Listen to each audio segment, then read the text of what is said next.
बिस्मिल्लाहिर्रहमानिर्रहीम अस्सलामुअलैकुम। मैं हूं आपका एडमिन मोहम्मद इमरान और आप देख रहे हैं मेरा यूट्यूब चैनल इमरान साहब। दोस्तों, आज के इस लेक्चर के अंदर हम डिस्कस करेंगे सोलो टेक्सोनॉमी को। पेडागोजी के अंदर ये काफी इंपॉर्टेंट टॉपिक है। इंडक्शन प्रोग्राम फेज 4 के जो ट्रेनिंग टीचर्स हैं उनके फाइनल एग्जाम्स के अंदर सोलो टेक्सोनॉमी के ऊपर अक्सर क्वेश्चन आ जाते हैं, तो उन लोगों ने तो खास तौर पर इस चीज को सीखना है। इसके अलावा ईटा के जो उम्मीदवार हैं जो कि पेपर बेस्ड या CBT में अपेयर होंगे, उनके लिए भी ये काफी इंपॉर्टेंट है, क्योंकि इस टेक्सोनॉमी के ऊपर और इसके जो लेवल्स हैं उनके ऊपर अक्सर MCQs आ जाते हैं। तो सब ने चीजों को नोट करना है। सबसे पहले हम स्टार्ट कर लेते हैं सोलो टेक्सोनॉमी के इंट्रोडक्शन को। देखें, solo stands for structure of observe learning outcomes. आपने ये याद रखना है। अच्छा, ये है क्या? देखें, ये एक मॉडल है जो कि क्लासिफाई करता है किस चीज को, लेवल्स ऑफ लर्निंग को, और वो क्या होते हैं? Based on the quality and complexity of the students. अब इस चीज को आगे पॉइंट्स के अंदर आपको ये क्लियर हो जाएगा कि कॉम्प्लेक्सिटी ऑफ स्टूडेंट्स ये क्या चीज है, या लेवल्स ऑफ लर्निंग जो होते हैं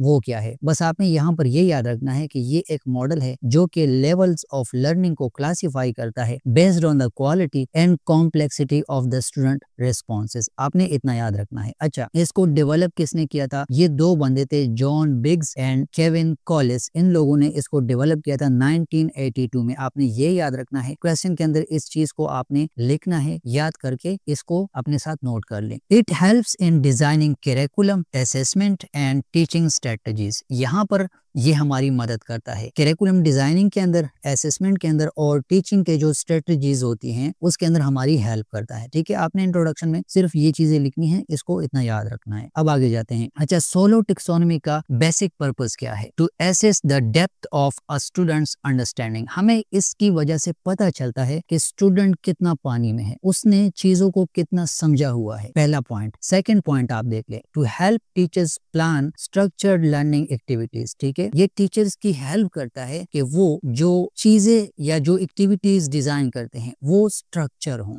ठीक है, लर्निंग के लिए वो एक स्ट्रक्चर प्लान लेकर आते हैं, और इसमें उनकी हेल्प क्या करता है? सोलो टेक्सोनॉमी उनकी हेल्प करता है। थर्ड पॉइंट आप देख लें, to support students in progressing from surface to deep learning. इसका मतलब ये हो गया कि स्टूडेंट 0 पर है और अब वो आगे जाएगा 0 से हीरो की तरफ। तो इस चीज में हमारी मदद करता है। मतलब एक कमजोर स्टूडेंट को अच्छा बनाने के लिए हमारी हेल्प करता है क्या? Solo taxonomy. तो इसके बेसिक पर्पसेस ये हैं। ये पॉइंट्स मैंने आपके सामने रख दिए हैं। अब आते हैं इसके जो लेवल्स हैं। ठीक है, लेवल्स ऑफ सोलो टेक्सोनॉमी, इसको डिस्कस कर लेते हैं। अच्छा, इसके जितने भी लेवल्स हैं वो एक हायरार्की के साथ आपको देखने को मिलेंगे। आपने इसको हायरार्की में याद रखना है। Hierarchical progression from low to higher understanding या हाई अंडरस्टैंडिंग। ठीक हो गया, मतलब 0 से लेकर हीरो तक, वही बात। लेवल नंबर 1 आप देख लें, इसको बोलते हैं प्री स्ट्रक्चर। ठीक है, अच्छा, इस लेवल के अंदर क्या होता है? स्टूडेंट की नॉलेज यहाँ पर बिल्कुल 0 होती है, नो मीनिंगफुल अंडरस्टैंडिंग। ठीक है, इस लेवल पर होता है स्टूडेंट। अगर वो आपको कोई रिस्पॉन्स देता है या तो वो इररिलेवेंट होगा या बिल्कुल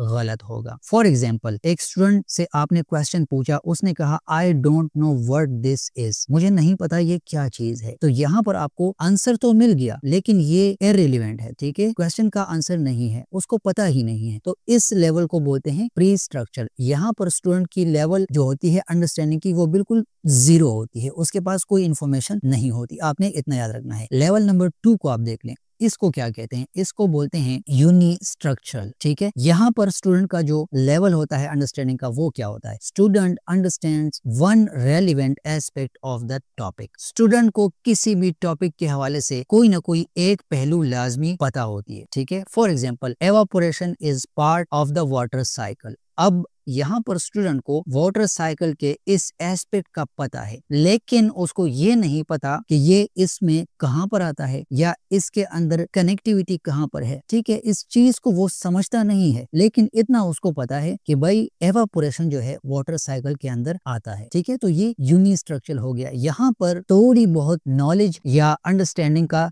जो लेवल है वो उसका थोड़ा बहुत होता है, सिर्फ एक एस्पेक्ट के हवाले से उसको पता होता है। अब थर्ड लेवल को आप देख ले, मल्टी स्ट्रक्चरल। ठीक है, यहाँ पर क्या होता है, student knows several relevant facts, उसको मल्टीपल जो रेलिवेंट फैक्ट्स है किसी भी टॉपिक के हवाले से वो उसके माइंड में होते हैं, but they are not connected, लेकिन वो उन चीजों को कनेक्ट नहीं कर सकता। ठीक है, for example evaporation, condensation and precipitation are parts of the water cycle. अब स्टूडेंट को पता तो है, देखें सेवरल रेलिवेंट फैक्ट्स हैं, एवापोरेशन भी उसको पता है, कंडेंसेशन का भी उसको पता है, प्रेसिपिटेशन का भी उसको पता है कि ये वाटर साइकिल के अंदर आते हैं, लेकिन वो इसको कनेक्ट नहीं कर पा रहा। ठीक है, इस लेवल के अंदर, मल्टी स्ट्रक्चर लेवल के अंदर उसको पता होता है फैक्ट्स के हवाले से सेवरल, लेकिन वो उनको कनेक्ट नहीं कर रहा कि एवापोरेशन किस फेज में होती है, कंडेंसेशन कब होती है, प्रेसिपिटेशन कब होती है वाटर साइकिल के अंदर। तो ये इसका थर्ड लेवल है। ठीक हो गया, अब जाते हैं फोर्थ लेवल के ऊपर, इसको बोलते हैं रिलेशनल लेवल। ठीक है, इसमें क्या होता है, स्टूडेंट के पास जो नॉलेज होती है वो उनको कनेक्ट करता है और इंटीग्रेट भी करता है, मल्टीपल एस्पेक्ट्स को वो कनेक्ट भी करता है और इंटीग्रेट भी करता है, और उसकी यहाँ पर जो अंडरस्टैंडिंग होती है वो कोहेरेंट होती है। देखिए, the water cycle shows how evaporation, condensation and precipitation work together to recycle water. अब यहाँ पर वो चीजों को जानता भी है और उसको पता भी है कि वो एक दूसरे के साथ कनेक्टेड कैसी हैं। उसने एग्जांपल में आपको बता भी दिया कि वाटर का जो साइकिल होता है उसके अंदर हमें पता चलता है कि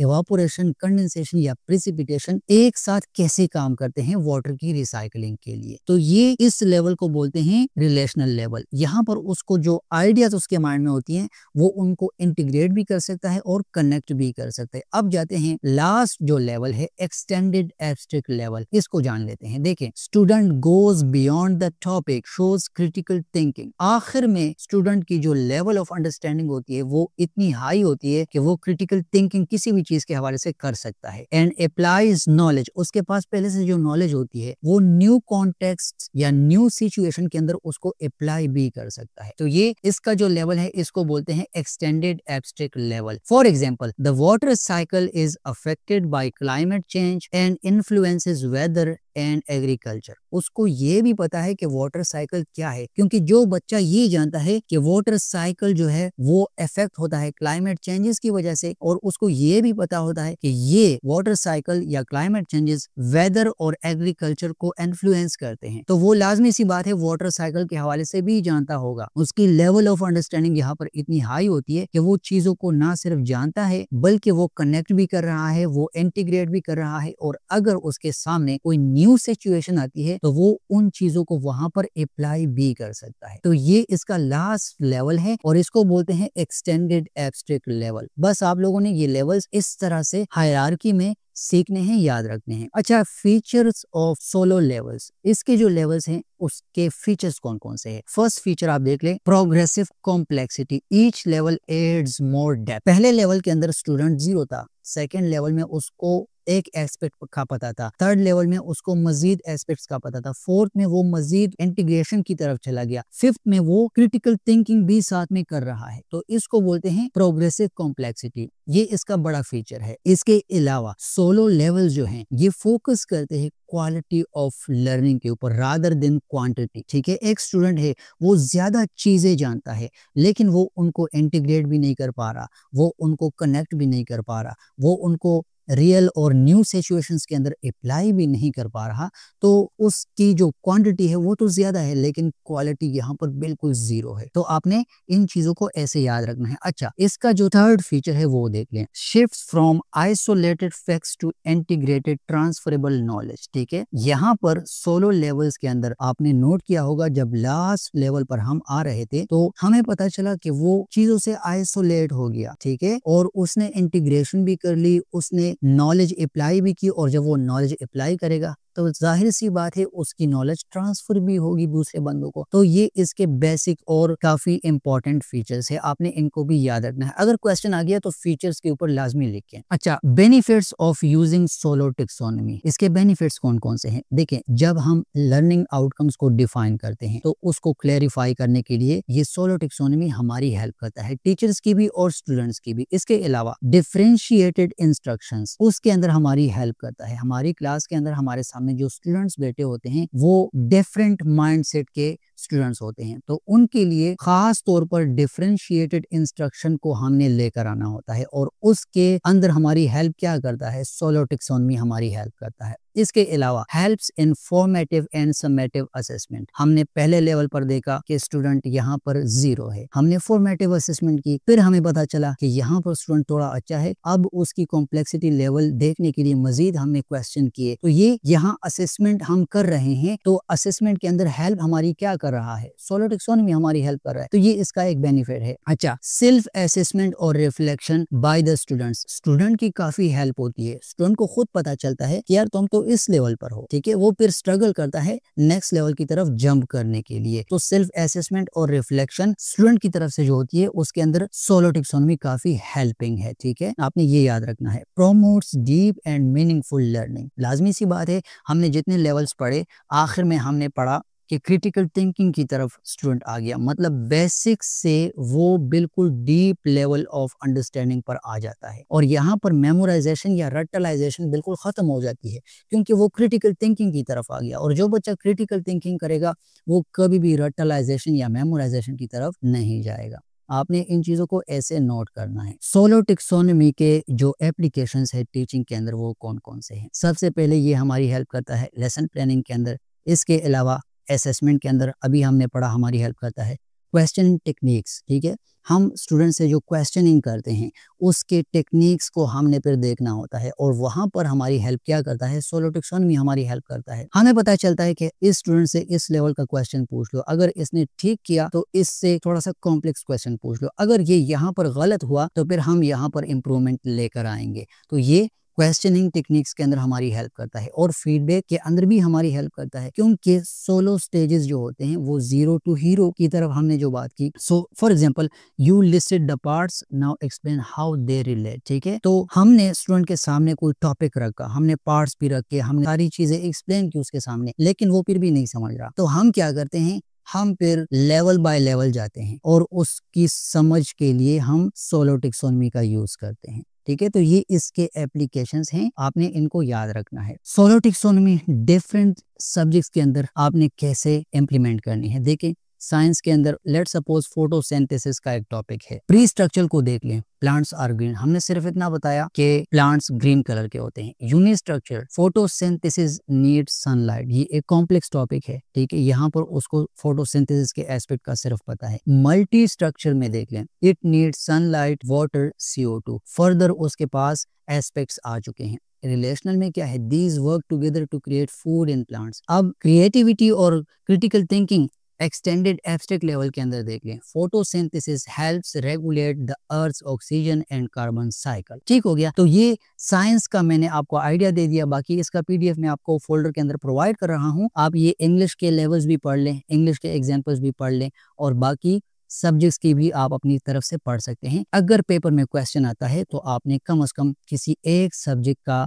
आइडिया लाजमी देना है, वहां पर इन लेवल्स को आपने अप्लाई करना है, इस तरह से आसान सेंटेंसेस के अंदर इसको एक्सप्लेन करना है, ठीक हो गया। अच्छा, विजुअल समरी को छोड़ दें, बस आपने इस तरह एक ट्रायंगल को याद रखना है कि यहाँ पर बिल्कुल 0 था और यहाँ पर डीप लेवल की तरफ आ चुका है, ठीक है। प्री स्ट्रक्चर में उसके पास नो आइडिया था, यूनि स्ट्रक्चर में उसके पास 1 आइडिया आ गया, मल्टी स्ट्रक्चर के अंदर उसके पास बेशुमार आइडियाज आ चुके हैं लेकिन कनेक्टेड नहीं है, रिलेशनल में वो आइडियाज कनेक्ट भी हो गए और एक्सटेंडेड एब्स्ट्रैक्ट के अंदर उसने अप्लाई भी कर लिए और मजीद जनरलाइज आइडियाज की तरफ भी वो चला गया। अच्छा, नीचे ये टेबल आपके लिए मैंने रखी हुई है, इस टेबल को आपने देखना है। प्री स्ट्रक्चर के अंदर अगेन नो अंडरस्टैंडिंग और ये उसका स्टूडेंट का जो आउटपुट है इररिलेवेंट या कंफ्यूज रिस्पॉन्सेज वो आपको देगा, यहाँ पर उसकी बेसिक नॉलेज होती है या बिल्कुल 0 होती है। यूनि स्ट्रक्चर के अंदर बेसिक फैक्ट्स का उसको पता होती है, किसी एक फैक्ट का, ठीक है, 1 करेक्ट पॉइंट आपको वो दे सकता है किसी भी टॉपिक के हवाले से। मल्टी स्ट्रक्चर के अंदर वो सेवरल फैक्ट्स को आपके सामने लेकर आ सकता है या पॉइंट्स को लिस्ट कर सकता है लेकिन कनेक्शन उसके बीच में नहीं होगी। रिलेशनल के अंदर इंटीग्रेटेड अंडरस्टैंडिंग का टॉपिक आता है, ठीक है, यहाँ पर वो एक्सप्लेनेशन भी देगा आपको, आइडियाज को लिंक करने का भी वो ट्राई करेगा, वो कोशिश करेगा आइडियाज को लिंक करने का क्योंकि वो कर सकता है इस लेवल के अंदर। यहाँ पर वो क्रिटिकल थिंकिंग की तरफ चला जाएगा। तो ये अगेन वही टेबल है, आप लोगों को रिकॉल कर दिया। कंक्लूजन की तरफ आते हैं। Solo taxonomy is powerful pedagogical tool, zero से लेकर हीरो तक स्टूडेंट को बनाने के लिए ये काफ़ी पावरफुल पेडागोजिकल टूल है। ठीक है, टीचर्स की हेल्प करता है इफेक्टिव लेसन प्लानिंग के लिए और डीपर लेवल तक जाने के लिए स्टूडेंट की हेल्प करता है, और टीचर की हेल्प करता है कि वो स्टूडेंट को जीरो से हीरो की तरफ लेकर चला जाए। अच्छा, it shifts focus from teaching context to developing understanding. ये अंडरस्टैंडिंग डेवलप करने के लिए हमारी काफ़ी हेल्प करता है सोलो टेक्सोनॉमी। कंक्लूजन के अंदर इस चीज़ को समराइज कर रहा हूँ। व्हेन यूज प्रॉपरली, अगर इसको सही तरह से यूज किया जाए, solo supports active, reflective and independent learning. Active learning, reflective learning और इंडिपेंडेंट लर्निंग, इस चीज को ये काफी सपोर्ट करता है, काफी प्रमोट करता है। क्या? Solo taxonomy. तो ये टॉपिक खत्म हो गया। सोलो टेक्सोनॉमी के ऊपर मैंने कोशिश की जल्दी जल्दी आपको समझा सकूं आसान अल्फाज में, और मैं उम्मीद करता हूं आप लोगों को सोलो टेक्सोनॉमी के अंदर इसके बाद कोई मसला नहीं होगा। आपने इन लेवल्स को याद रखना है, इसके रिलेटेड जितनी इन्फॉर्मेशन मैंने आपको बता दी इनको याद रखना है। आप आसानी से इसके ऊपर क्वेश्चंस भी लिख सकते हैं। अगर आपके पेपर में MCQs आते हैं तो आप उनको भी आंसर कर सकते हैं। तो ये था आज का लेक्चर। इंशाल्लाह नेक्स्ट वीडियो में किसी नेक्स्ट टॉपिक के ऊपर आपसे बात होगी, मुलाकात होगी। तब तक के लिए अपना ढेर सारा ख्याल रखिएगा। अस्सलामु अलैकुम वरहमतुल्लाहि वबरकात।